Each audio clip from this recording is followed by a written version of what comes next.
नमस्ते। मीठे पल में आपका स्वागत है। आज रात हम आपके लिए एक कहानी लेकर आए हैं। चलिए सुनते हैं।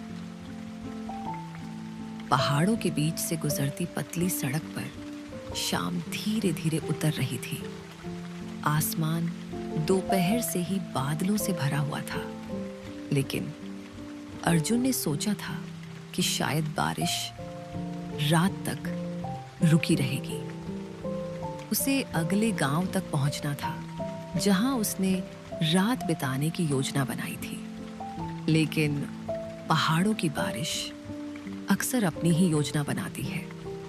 पहले कुछ हल्की बूंदें गिरी, फिर हवा ठंडी हो गई और देखते ही देखते बारिश इतनी तेज हो गई कि सामने का रास्ता भी धुंधला दिखाई देने लगा।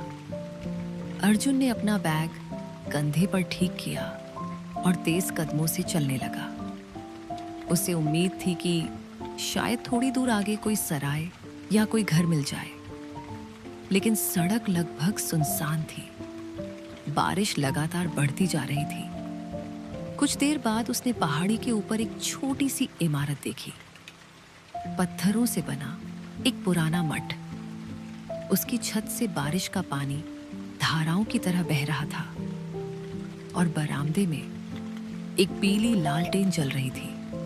अर्जुन ने राहत की सांस ली और जल्दी जल्दी सीढ़ियां चढ़कर ऊपर पहुंच गया। दरवाजे पर खड़े एक वृद्ध भिक्षु ने उसे देखकर मुस्कुरा दिया। अंदर आ जाओ, उन्होंने कहा। आज रात बारिश जल्दी रुकती नहीं दिख रही। अर्जुन ने उनका धन्यवाद किया और भीतर आ गया। मठ बहुत साधारण था। पत्थर की दीवारें, लकड़ी की पुरानी खिड़कियां, कुछ जलती हुई लालटेनों की नरम रोशनी और बाहर गिरती बारिश की लगातार रुनझुन। एक भिक्षु उसे गर्म चाय देकर चला गया।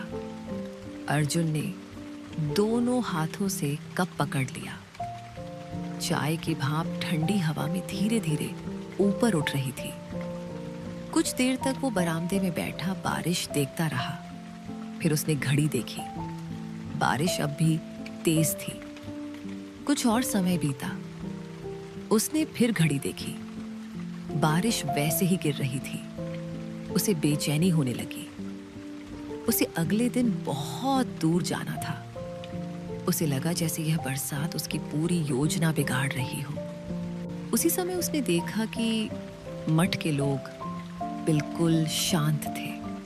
कोई लालटेन साफ कर रहा था, कोई झाड़ू लगा रहा था, कोई रसोई में रात के भोजन की तैयारी कर रहा था।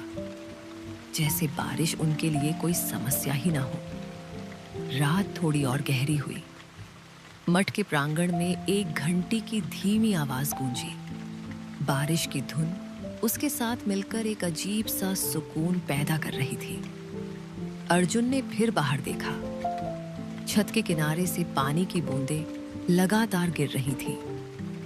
सामने पहाड़ धुंध में लगभग गायब हो चुके थे। हवा में भीगी मिट्टी और देवदार के पेड़ों की महक घुली हुई थी। धीरे धीरे उसे महसूस हुआ कि वह कई दिनों बाद बिना कहीं पहुंचे बैठे हुए था। कोई बस पकड़नी नहीं थी, कोई समय नहीं देखना था, कोई जल्दी नहीं थी। बस एक बरसाती शाम थी और एक सुरक्षित छत। भोजन के बाद वह फिर बरामदे में आकर बैठ गया। वहीं वृद्ध भिक्षु भी एक लकड़ी की बेंच पर बैठे थे। कुछ देर दोनों चुपचाप बारिश देखते रहे। फिर अर्जुन ने पूछा, आप लोगों को बारिश रुकने की चिंता नहीं होती? वृद्ध भिक्षु मुस्कुराए। उन्होंने छत से गिरती बूंदों की तरफ देखा, फिर बोले, हम बारिश के रुकने का इंतजार नहीं करते। अर्जुन उनकी बात सुनता रहा। भिक्षु ने धीरे से आगे कहा, हम बारिश के साथ शाम बिताते हैं, बस इतना ही। उसके बाद फिर दोनों चुप हो गए। लेकिन अर्जुन के मन में जैसे कोई छोटी सी खिड़की खुल गई थी। उसे अचानक एहसास हुआ कि शाम भर वह बारिश से लड़ रहा था। वो चाहता था कि बारिश रुक जाए, रास्ता खुल जाए, यात्रा फिर शुरू हो जाए। लेकिन इस कोशिश में वह उस सुंदर शाम को देख ही नहीं पाया था जो उसके सामने थी। वो गर्म चाय, वो लालटेन की रोशनी, वो पहाड़ों की धुंध, वो छत पर गिरती बारिश की मधुर आवाज।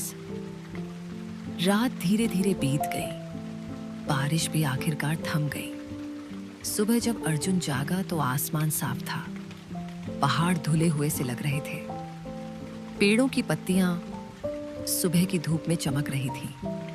हवा ताजा और ठंडी थी। उसने अपना बैग उठाया और मठ के लोगों को धन्यवाद दिया। फिर अपनी यात्रा पर निकल पड़ा।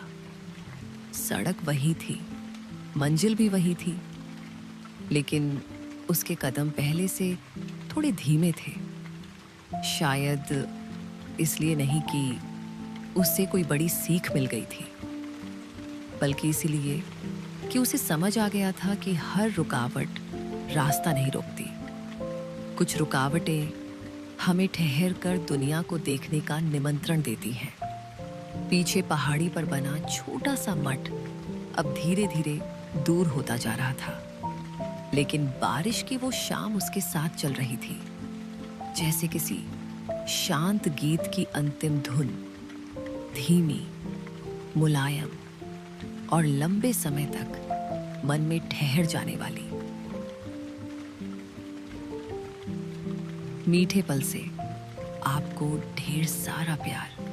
कल फिर मिलेंगे एक नई कहानी के साथ।